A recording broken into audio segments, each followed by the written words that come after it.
Students, आज हम discuss करेंगे दी हैलोजेंस। हैलोजेंस जो है ये ग्रीक वर्ड से, हाल से निकला है। हैलोजेंस, ठीक है, यानी हाल। और हाल हम किसे कहते हैं? HALS, हाल्स कहते हैं सॉल्ट को, ठीक है, SALT सॉल्ट। और जिनन जो है, जिनन का जो वर्ड है GENAN, इसके मीनिंग क्या है?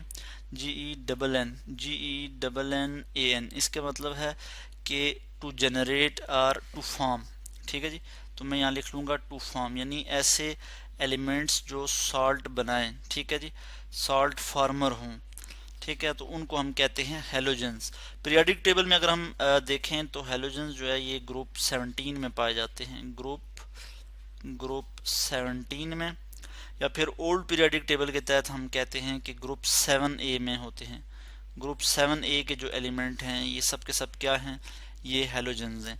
कौन से एलिमेंट हैं इनमें? हमारे पास आ जाता है जी, सबसे पहले आ जाता है फ्लोरीन, इसी तरह क्लोरीन, ब्रोमीन, आयोडीन, ठीक है, ये सब के सब ये क्या हैं? ये हैलोजेंस हैं।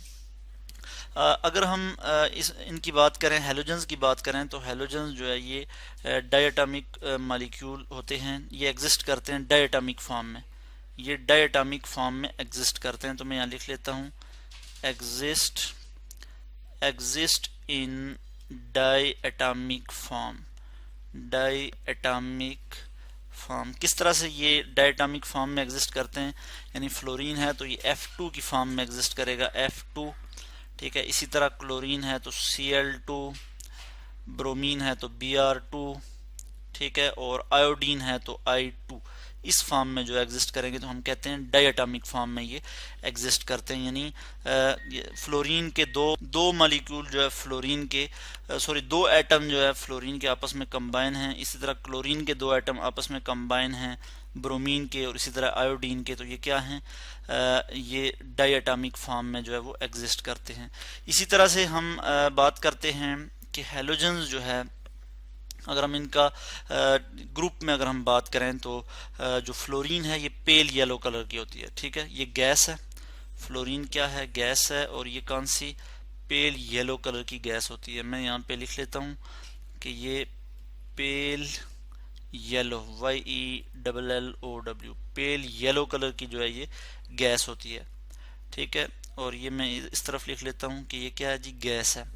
इसी तरह से मैं क्लोरीन के लिए यहाँ पे बात कर लेता हूँ कि ये येलोइश ग्रीन होती है, YELLOWISH, येलोइश ग्रीन जो है ये भी क्या है? ये भी गैस है।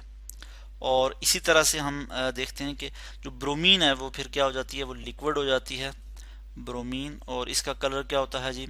इसका कलर रेड ब्राउन कलर होता है, रेड ब्राउन, ठीक है। और ये क्या है जी? ये लिक्विड है, LIQUID, लिक्विड। इसी तरह से हम देखेंगे कि जो आयोडीन है ये शाइनी ब्लैक कलर होता है इसका, SHINY, शाइनी ब्लैक कलर होता है आयोडीन का। और ये क्या है? ये सॉलिड फॉर्म में एग्जिस्ट करेगी, सॉलिड, ठीक है। तो इस तरह से हम देख सकते हैं कि इनकी प्रॉपर्टीज़, फिजिकल प्रॉपर्टीज़ अगर हम देखें तो फर्स्ट टू जो मेंबर्स हैं, जैसे फ्लोरीन और क्लोरीन, ये दोनों गैसेस हैं। उसके बाद ब्रोमीन जो है वो लिक्विड है, और आयोडीन जो है वो सॉलिड है। और हमने बात की कि ये पेल येलो कलर की गैस है फ्लोरीन, क्लोरीन जो है वो येलोइश गैस है, येलोइश ग्रीन गैस है, और ब्रोमीन जो है वो रेड ब्राउन जो है वो लिक्विड है। इसी तरह आयोडीन जो है वो शाइनी ब्लैक सॉलिड होता है। जो हैलोजेंस हैं ये बहुत ज़्यादा रिएक्टिव नॉन मेटल्स हैं, reactive, REACTIVE, reactive non metals. ये क्या हैं जी? रिएक्टिव नॉन मेटल्स हैं। और इनके आउटर मोस्ट शेल में कितने इलेक्ट्रॉन हैं? अगर मैं यहाँ पे फ्लोरीन की बात करूँ या क्लोरीन की बात करूँ तो इनके आउटर मोस्ट शेल में 7 इलेक्ट्रॉन होते हैं। जैसे मैं अगर फ्लोरीन की बात करूँ यहाँ पे, तो फ्लोरीन का जो एटॉमिक नंबर है वो क्या है जी? 9 है, ठीक है। फर्स्ट शेल क्या होता है जी? K शेल, उसमें 2 इलेक्ट्रॉन मैक्सिमम आ सकते हैं, तो 2 इलेक्ट्रॉन आगे। L जो है वो सेकंड शेल है, और इसमें मैक्सिमम कितने इलेक्ट्रॉन आ सकते हैं? 8 इलेक्ट्रॉन आ सकते हैं। तो अब फ्लोरीन के 2 इलेक्ट्रॉन तो K में आ गए, बाकी 7 इलेक्ट्रॉन यहाँ पे आ जाएंगे। तो अब कितने इलेक्ट्रॉन हो गए? 7 + 2, 9 इलेक्ट्रॉन यहाँ पे आ जाते हैं। तो आउटर मोस्ट शेल कौन सा हुआ? L हो गया। तो एल जो आउटर मोस्ट शेल है इसमें कितने इलेक्ट्रॉन है, 7 इलेक्ट्रॉन है। इनको फ्लोरीन को 1 इलेक्ट्रॉन की ज़रूरत है कि 1 इलेक्ट्रॉन लेके ये अपना ऑक्टेट पूरा करे, यानी अपने आउटर मोस्ट शेल में 8 इलेक्ट्रॉन कंप्लीट करे। इसी तरह क्लोरीन की भी हम बात करेंगे, उसमें भी यही होगा कि उसके आउटर मोस्ट शेल में 7 इलेक्ट्रॉन है, ठीक है। उसको 1 इलेक्ट्रॉन चाहिए कि वो क्या करे, अपना ऑक्टेट कंप्लीट करे। तो इस तरह से हम देखते हैं कि ये जो है ये आयन बनाते हैं, और किस तरह से बनाते हैं।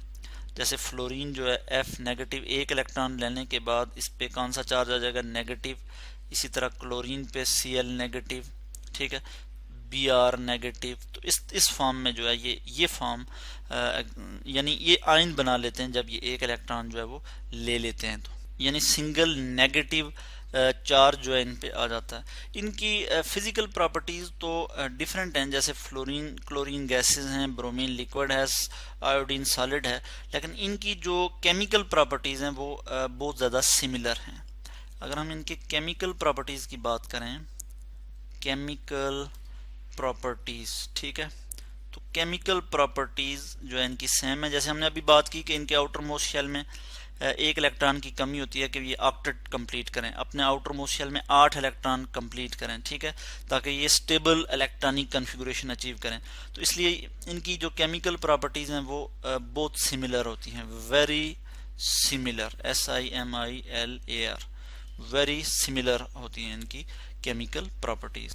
और हमने बात की कि यहाँ पे हमने बात की कि बहुत ज़्यादा रिएक्टिव मेटल्स हैं, नॉन मेटल्स हैं, ठीक है, बहुत ज़्यादा रिएक्टिव नॉन मेटल्स हैं। तो ये इनकी जो रिएक्टिविटी है वो डाउन द ग्रुप डिक्रीज होती है। रिएक्टिविटी जो है इनकी डाउन द ग्रुप डिक्रीज होती है। क्यों डिक्रीज होती है कि फ्लोरीन जो है ये इसका साइज कम होगा, क्लोरीन का साइज जो है वो बढ़ जाएगा, ठीक है। इस तरह ब्रोमीन का साइज बढ़ जाएगा, और आयोडीन, यानी डाउन द ग्रुप साइज जो है वो इंक्रीज होता जाता है, ठीक है। डाउन द ग्रुप क्या होता है, एटॉमिक साइज इंक्रीज होता है, एटॉमिक साइज इंक्रीज होता है। इसी चीज़ को मैं यहाँ पे लिख लेता हूँ कि इनकी रिएक्टिविटी की अगर मैं बात करूँ कि इनकी रिएक्टिविटी क्या है, रिएक्टिविटी, तो रिएक्टिविटी ये बहुत ज़्यादा रिएक्टिव नॉन मेटल्स हैं, मगर इनकी रिएक्टिविटी डिक्रीज करती है, डिक्रीजेस, ठीक है, down the group, decreases down the group. और क्योंकि डाउन द ग्रुप क्या होता है कि down the group atomic size जो है वो बढ़ता है, यानी एटॉमिक साइज, इसकी वजह क्या है, एटॉमिक साइज इंक्रीजेस, ठीक है। और जैसे जैसे एटॉमिक साइज इंक्रीज करता जाता है तो न्यूक्लियस का आउटर इलेक्ट्रॉन पे होल्ड कम होता जाता है, ठीक है। यानी अगर ये फ्लोरीन है, फ्लोरीन का एटम है, तो क्लोरीन का इससे जो है बड़ा होगा, ठीक है। अब जो आउटर इलेक्ट्रॉन है न्यूक्लियस से वो और दूर हो गए हैं। इसी तरह ब्रोमीन का उससे ज़्यादा जो है वो बड़ा हो जाएगा एटॉमिक साइज, आउटर इलेक्ट्रॉन और दूर हो गए हैं, न्यूक्लियस को ज़्यादा जो है न्यूक्लियस को अब ज़्यादा जो है वो अब न्यूक्लियस का इतना होल्ड नहीं है आउटर इलेक्ट्रॉन पे, ठीक है, जितना फ्लोरीन के केस में था। तो इसलिए फ्लोरीन का जो एटॉमिक साइज है वो कम है, ठीक है, और इसकी रिएक्टिविटी जो है वो ज़्यादा है, क्योंकि न्यूक्लियस अब जो है इस अपने आउटर मोस्ट शेल में अगर कोई इलेक्ट्रॉन है तो उसको इजीली जो है वो अट्रैक्ट कर सकता है, उसके पास इतनी पावर है कि वो आउटर इलेक्ट्रॉन को अट्रैक्ट कर सकता है। तो ये हम कहते हैं कि ये रिएक्टिव नॉन मेटल्स हैं, और इनकी रिएक्टिविटी जो है वो डिक्रीज होती है डाउन द ग्रुप, क्योंकि एटॉमिक साइज इंक्रीज होता है। जैसे जैसे एटॉमिक साइज इंक्रीज होता है तो रिएक्टिविटी जो है वो डिक्रीज हो जाती है। तो इस तरह से हमने देखा कि हैलोजेंस क्या हैं। हैलोजेंस जो है वो 7A ग्रुप में हैं पीरियोडिक टेबल में, या फिर हम कहते हैं मॉडर्न पीरियोडिक टेबल के तहत कि ग्रुप 17 में मौजूद होते हैं, ठीक है। और हैलोजेंस का जो वर्ड है ये ग्रीक वर्ड से आया है, यानी हाल्स, ग्रीक वर्ड से निकला है हाल्स, जिसके मतलब है जिसके मीनिंग है साल्ट, और जेनन टू फॉर्म, यानी साल्ट बनाने वाले एलिमेंट, ठीक है। क्योंकि ये जो है ये मेटल्स के साथ कंबाइन होकर, ये नॉन मेटल्स हैं तो मेटल्स के साथ कंबाइन होकर क्या करते हैं, साल्ट बनाते हैं। जैसे सोडियम मेटल है तो सोडियम 1 इलेक्ट्रॉन लूज कर सकता है, ठीक है, तो और क्लोरीन चूंकि 1 इलेक्ट्रॉन लेगा, ठीक है, तो इस तरह से NaCl, जब इनकी बॉन्डिंग होगी इस तरह की बॉन्डिंग को हम कहते हैं आयोनिक बॉन्डिंग। तो ये क्या बन गया है, साल्ट, यानी NaCl सोडियम क्लोराइड। ये हम जो घरों में यूज़ करते हैं, कॉमन साल्ट जो हम रोज़ाना घरों में यूज़ करते हैं, सो ये क्या है, ये साल्ट है। और किस तरह से बनता है कि हैलोजेंस जो है वो मेटल्स के साथ जब रिएक्ट करती हैं तो इसको हम कहते हैं कि ये क्या है, साल्ट है।